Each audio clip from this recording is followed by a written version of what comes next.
தனம் தரும் கல்வி தரும் ஒரு நாளும் தளர்வறியா மனம் தரும் தெய்வ வடிவும் தரும் நெஞ்சில் வஞ்சமில்லா இனம் தரும் நல்லன எல்லாம் தரும் அன்பர் என்பவர்க்கே கணம் தரும் பூங்குழலாள் அபிராமிகளை கண்களே. ஓம் நமச்சிவாய. மேன்மைகள் சைவ நீதி விளங்குக உலகமெல்லாம். நோயற்ற வாழ்வே குறைவற்ற செல்வம். அந்த நோய் நொடிகள் இல்லாத வாழ்வு இந்த உலக மக்கள் எல்லோரும் வாழ வேண்டும் என்று கலியுகத்தின் காந்தமலை ஜோதியாகிய சபரிமலை சுவாமி ஐயப்பனுடைய திருவடிகளை சிறந்தாழ்த்தி டான் தமிழொலி ஓம் தொலைக்காட்சி நேயர்கள் அனைவருக்கும் சர்வதேச இந்து மத குருபீடம் அகில இலங்கை சபரிமலை ஸ்ரீ சாஸ்தாபுரத்தின் சார்பில் இனிய வணக்கங்களும் நல்ல ஆசிகளும்.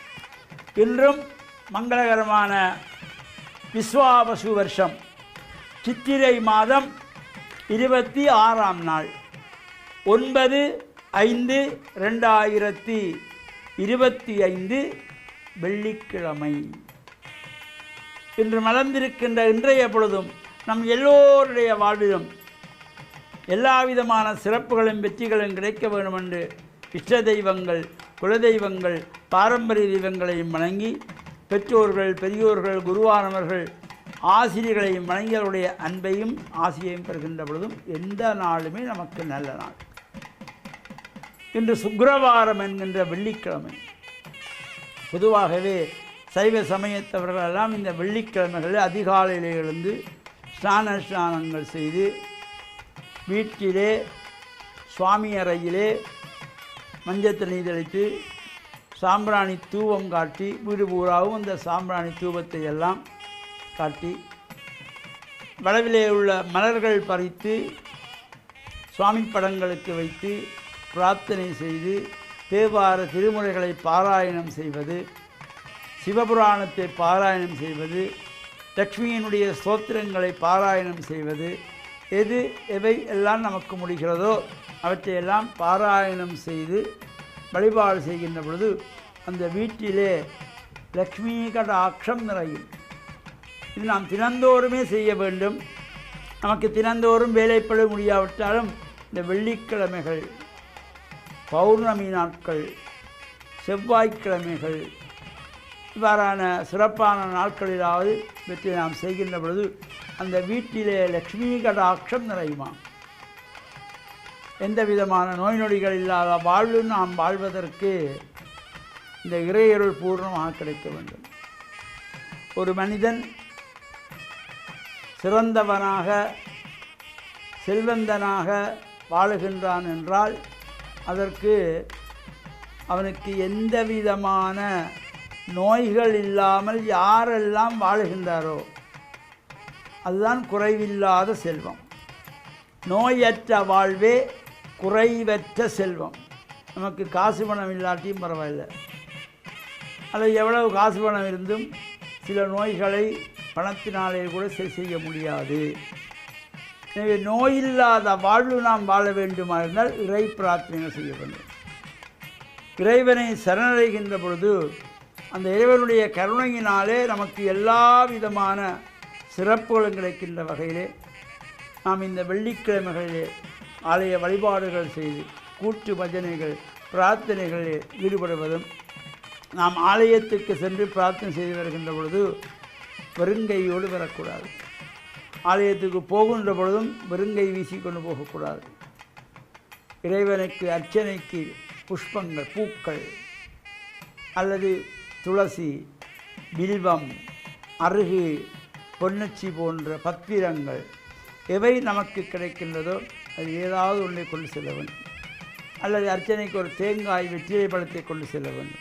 அதே போல் வருகின்ற பொழுதும் இறைவனுடைய பிரசாதங்கள், விபூதி, சந்தனம், குங்குமம் போன்ற பிரசாதங்கள் வருகின்ற பொழுதிலும் கோவிலுக்கு வெளியிலே இருக்கின்ற ஏழைகள், ஏழை எளியவர்களுக்கு நம்மால் முடிந்த ஒரு சிறிய, ஒரு பெரிய அளவே இல்லாவிட்டாலும் ஒரு ரூபாயாவது நாம் தானமாக கொடுக்கணும், தர்மம் செய்ய வேண்டும்.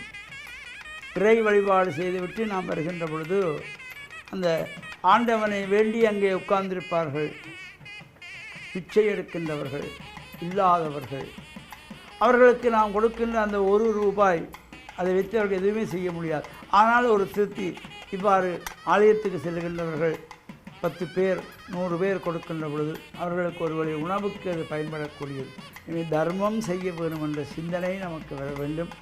இந்த ஆலய வழிபாட்டில் ஈடுபட்டு இறையருளையும் பெற்று மண்ணில் நல்ல வண்ணம் வாழ டான் தமிழொலி ஓம் தொலைக்காட்சி நேயர்கள் அனைவருக்கும் சர்வதேச இந்து மத குருபீடம் அகில இலங்கை சபரிமலை ஸ்ரீ சாஸ்தாபுரத்தின் சார்பில் நல்ல ஆசிகளை கூறிக்கொள்வதில் மனமகிழ்வு கொள்கிறோம். சர்வே ஜனாக சுகினோ பவந்து, சமஸ்த சன்மங்களானி சந்து. சுபம்.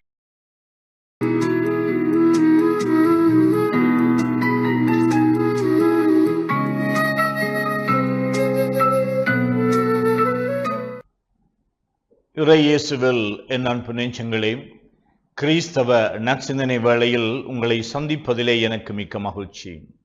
ஆண்டவர் இயேசுவின் அன்பும் அருளும் உங்கள் அனைவரோடும் இருப்பதாக. உறவு ஒன்று இருந்தால் பிரிவும் இருக்கலாம். பல தடவைகளிலே நாங்கள் எங்களோடு வாழுகின்றவர்களுக்கு பிரியாவடை சொல்லியிருப்போம். சிறுவர் சிறுமியர்கள் அவர்கள் இந்த நாட்களிலே ஒருவர் செல்லுகின்ற பொழுது பாய் பாய் என்று சொல்லுவார்கள். அவ்வாறு ஒருவரை சந்திப்பதும் அவரை விட்டு பிரிவதும், எங்களோடு இருக்கின்றவர்கள் எங்களை விட்டு பிரிவார்கள். சிலர் பிரிவது சில காலத்திற்கு, சிலர் பிரிவது நிரந்தரமாக இருக்கலாம். இந்த பிரிவுகளுக்கான காரணங்கள் பல உண்டு. வேலை வாய்ப்புகளை தேடி பிரிவார்கள், அல்லது தந்தை தாயோடு வளர்ந்த பிள்ளை திருமணம் செய்து அவர்கள் இன்னும் ஒரு இல்லத்திலே இன்னும் ஒரு ஊரிலே வாழ்வார்கள், அல்லது வெளிநாட்டு பயணம் என்று சொல்லி தங்களுடைய வாழ்வை வளமாக்க வேண்டும் என்ற நல்ல நோக்கோடு எதிர்பார்ப்போடு அவர்கள் இந்த நாட்டிலே இருந்து இன்னும் ஒரு நாட்டிற்கு செல்கின்றார்கள்.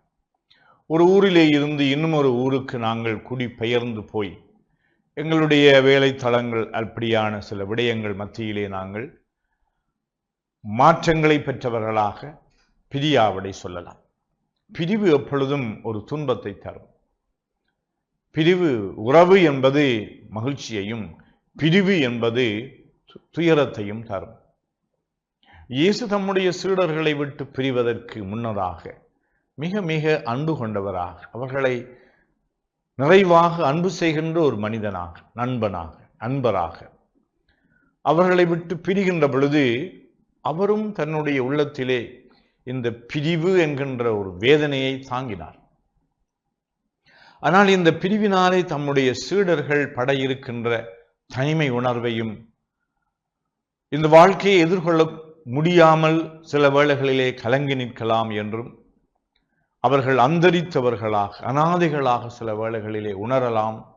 இப்படிப்பட்ட நிலையிலே இயேசு அவர்களுக்கு அடிக்கடி அவர்களுக்கு நினைவூட்ட விரும்புவது தந்தையினுடைய அன்பை. தந்தை உங்களை கைவிட மாட்டார் என்று சொல்லுகின்ற அளவிற்கு இந்த தந்தையாகிய இறைவன் என்னை கைவிடவில்லை, உங்களையும் கைவிட மாட்டார் என்ற அந்த உறுதிப்பாட்டை அவர்களுக்கு சொல்லிக் கொடுத்தார். எவ்வளவு தூரம் நாங்கள் இந்த தனிமையை, வெறுமையை, எங்களால் இயலாமையை அல்லது குழம்பிய நிலையிலே நாங்கள் கடவுளை பார்த்து, கடவுள் எங்களோடு இருக்கின்றார், பிரியாமல் அவர் இருக்கின்றார், அவரை விட்டு நாங்கள் பிரிந்தால் எங்களுக்கு துன்பம் வரும் என்பதனாலே அவர் எங்களோடு இருக்கின்றார் என்பதை நாங்கள் அடிக்கடி எங்களுக்குள்ளே உறுதிப்படுத்திக் கொண்டால் நிச்சயமாக இயேசு கூறுகின்றார், உங்களுடைய மகிழ்ச்சி நிறைவாக வரும் என்று. பிரிவதனால் ஏற்படுகின்ற அந்த சிறிது கால அல்லது நிரந்தரமற்ற அல்லது ஒரு குறுகிய காலத்துக்குள் ஏற்படுகின்ற குழப்பங்களை கடந்து நீங்கள் எப்பொழுதும் மகிழ்ச்சியோடு இருப்பீர்கள். அதனாலே தம்முடைய சீடர்களுக்கு ஒரு அறிவுரை கூறுகின்றார், நீங்கள் தந்தையிடம் கேளுங்கள், அதாவது தந்தையினுடைய பிரசன்னத்தை நாடுங்கள், உங்களுக்கு கிடைக்கும். அதனால் உங்களுடைய வாழ்வு மகிழ்ச்சி அடையும் என்று. எதை எதை நாங்கள் பெற்றுக்கொள்ளுகின்றோம் அதனாலே வருகின்ற மகிழ்ச்சியிலும் பார்க்க இந்த இறைவனோடு இருக்கின்றோம் என்கின்ற அந்த இருத்தல், இந்த இறைவன் எங்களுக்கு இடையிலே ஒரு சுமூகமான உறவு இருக்கின்றது. நான் இந்த இறைவனை ஏற்றுக்கொள்ளுகின்றேன், இந்த இறைவனுடைய அன்பு என்னோடு எப்பொழுதும் தொடருகின்றது, நிழலாக தொடருகின்றது என்று அப்படிப்பட்ட இந்த நம்பிக்கை உணர்வுகள் எங்களுடைய வாழ்வில் எங்களை மகிழ்விக்கும். பிரிவுகள் துன்பங்கள் வந்தாலும் அந்த பிரிவினால் ஏற்படுகின்ற நல்ல விளைவுகளை நாங்கள் சிந்திக்கின்ற பொழுது நிச்சயமாக நாங்கள் ஆறுதல் பெறுகின்றோம், நம்பிக்கை பெறுகின்றோம். ஒருவர் வெளிநாட்டுக்கு செல்லுகின்றார் என்றால் அதன் வழியாக வருகின்ற வரை கூடிய நன்மைகளை நாங்கள் நினைக்கின்ற பொழுது இந்த பிரிவு ஒரு துன்பத்தை தந்தாலும் அதன் பின்பு வரக்கூடிய விளைவை நினைக்கின்ற பொழுது நாங்கள் மகிழ்ச்சி கொள்கின்றோம். ஆனால் இந்த பிரிவினால் ஏற்படுகின்ற துன்பங்கள் எல்லாம் அவை நிரந்தரமற்றவை, அவை நிரந்தரமானவை அல்ல. ஆகையினாலே நாங்கள் இறைவனோடு நெருக்கமாக இருக்க கற்றுக்கொண்டால் கிறிஸ்து எவ்வாறு தம்முடைய தந்தையோடு நெருக்கமான உறவிலே இணைந்திருந்தாரோ அவ்வாறு நாங்கள் எல்லோரும் இந்த ஆண்டவரிலே நிலைத்து நிற்கின்ற பொழுது நிச்சயமாக எங்களுடைய உள்ளத்தில் என்றுமே மகிழ்ச்சி உணர்வும் மன நிறைவும் அமைதியும் கிடைக்கும். அத்தகைய வரத்திற்காக இந்த நாளிலே உங்கள் அனைவருக்காகவும் நான் வேண்டி நிற்கின்றேன். ஆமென்.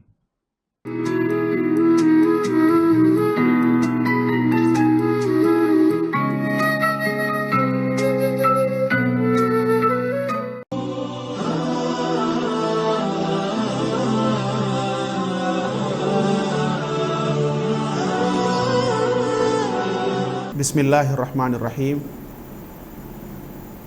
இஸ்லாமிய நற்சிந்தனையோடு இணைந்திருக்கக்கூடிய பார்வையாளர்கள் அனைவருக்கும் அஸ்ஸலாமு அலைக்கும் வரஹ்மத்துல்லாஹி வபரகாத்துஹு.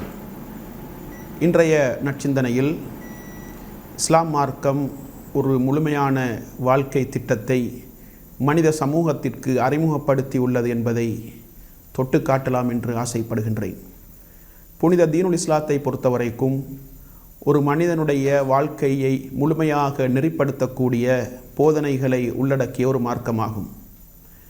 இந்த உலகத்திலே தோன்றிய அறிமுகம் செய்யப்பட்ட இந்த தீனுல் இஸ்லாத்தை பொறுத்தவரைக்கும் ஒரு மனிதனுடைய தனிப்பட்ட வாழ்க்கை, குடும்ப வாழ்க்கை, சமூக வாழ்க்கை, அரசியல் வாழ்க்கை அனைத்தையும் நெறிப்படுத்தக்கூடிய வழிகாட்டல்களையும் அறிவுரைகளையும் ஆலோசனைகளையும் எங்களுக்கு முழுமையாக சொல்லியிருக்கின்றது. நபிகளார் ஸல்லல்லாஹு அலைஹி வஸல்லம் அவர்கள் இந்த உலகத்திலே அல்லாஹ்வுடைய இறுதி தூதராக வந்துதித்தார்கள். அவர்கள் வந்து தன்னுடைய நடைமுறை வாழ்க்கையினூடாக, அறிவுரைகளினூடாக, ஆன்மீக உபதேசங்களினூடாக தன்னுடைய தோழர்களை நெறிப்படுத்தினார்கள். இந்த உலகத்திலே மனிதன் எப்படி மனிதனாக வாழ வேண்டும் என்பதை மிகச்சிறப்பாக தனது அன்பான அறிவுரைகளின் மூலம் அந்த சஹாபாக்களை வழிநடாத்தினார்கள், அவர்களை நெறிப்படுத்தினார்கள். மனிதனை கொலை செய்து மனித மண்டையோட்டில் மது அருந்தக்கூடிய கலாச்சாரத்தில் மூழ்கியிருந்த அந்த மக்களை மனிதாபிமானமுள்ள மக்களாக, மனித நேயத்தோடும் மனித வாஞ்சையோடும் இந்த உலகத்திலே வாழக்கூடிய மிகச்சிறந்த உத்தமர்களாக மாற்றிய அந்த பெருமை தீனுல் இஸ்லாத்துக்கு இருக்கின்றது. எந்த அளவுக்கென்றால் இந்த உலகத்திலே ஒரு மனிதன் சந்திக்கக்கூடிய பிரச்சனைகள், ஒரு மனிதனுடைய சிக்கல்களுக்கு தீர்வுகளை முழுமையாக இந்த மார்க்கம் சொல்லிக் கொடுக்கின்றது.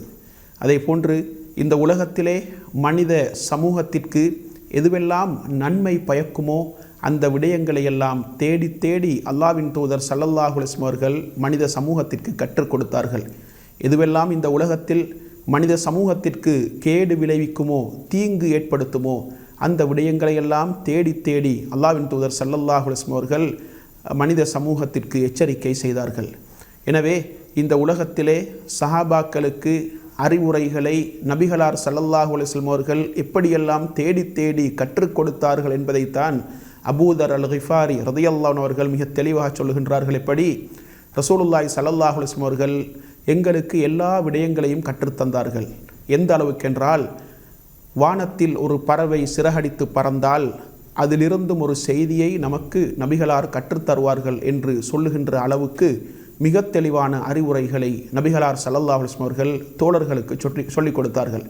அதே போன்று ஒரு முறை சல்மான் அல் ஃபாரிசி ரதியல்லாஹு அன்ஹு அவர்களிடத்திலே ஒரு மனிதர் வந்து கேட்கின்றார், உங்களுடைய தூதர் உங்களுக்கு மலசலம் கழிக்கின்ற பொழுது கூட பேண வேண்டிய ஒழுங்குகளை எல்லாம் கற்றுத்தந்திருக்கின்றாமே என்று கேட்ட பொழுது அவர் மிகவும் அழுத்தமாக சொல்லுகின்றார், ஆம், நாங்கள் மலசலம் கழிக்கின்ற பொழுது வலது கையால் சுத்தம் செய்யக்கூடாது, விட்டைகளையும் எலும்புகளையும் கொண்டு சுத்தம் செய்யக்கூடாது, கிபுலாவை நாங்கள் முன்னோக்கி சுத்தம் செய்ய மலசலம் கழிக்கக்கூடாது, அதே போன்று வெட்ட வெளியில் நாங்கள் மலசலம் கழிக்கக்கூடாது, மறைத்து நாங்கள் அந்த தேவையை நிறைவேற்ற வேண்டும்.